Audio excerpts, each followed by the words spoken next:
Syria में सरकार और पूर्व राष्ट्रपति बशर अल असद के समर्थकों के बीच हिंसक झड़पों में अब तक 200 लोगों की मौत हो चुकी है। यह हिंसा उस समय भड़की जब गुरुवार को लताकिया प्रांत के ग्रामीण इलाकों में सरकारी बलों पर असद के वफादार लड़ाकों ने घात लगाकर हमला कर दिया।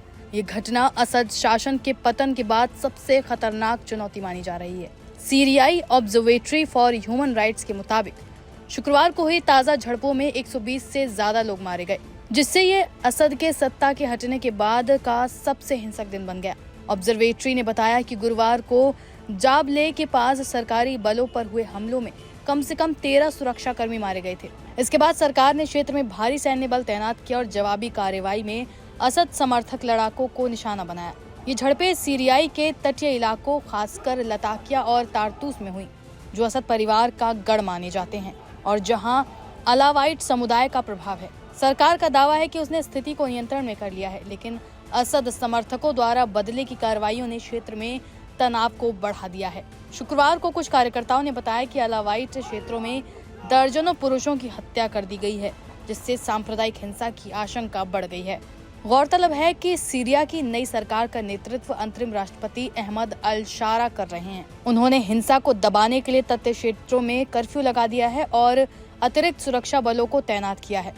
सरकार ने इसे असद मिलिशिया के अवशेषों का सुनियोजित हमला करार दिया है। हालांकि अभी तक मरने वालों की सटीक संख्या स्वतंत्र रूप से पुष्टि नहीं की जा सकती।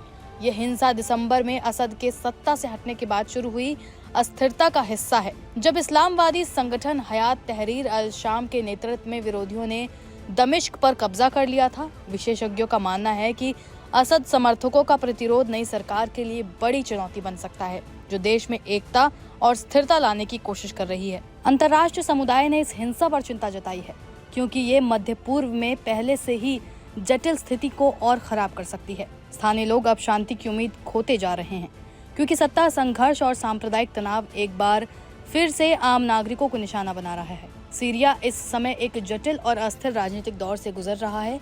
दिसंबर 2024 में बशर अल असद के शासन के पतन के बाद देश में सत्ता परिवर्तन हुआ था, जिसके बाद हयात तहरीर अल शाम के नेतृत्व में एक अंतरिम सरकार ने नियंत्रण संभाला। अहमद अल शारा के नेतृत्व वाला ये संगठन पहले एक इस्लामवादी विद्रोही समूह के रूप में जाना जाता था, लेकिन अब ये खुद को एक समावेशी और लोकतांत्रिक सरकार स्थापित करने के लिए प्रतिबद्ध दिखाने की कोशिश कर रहा है।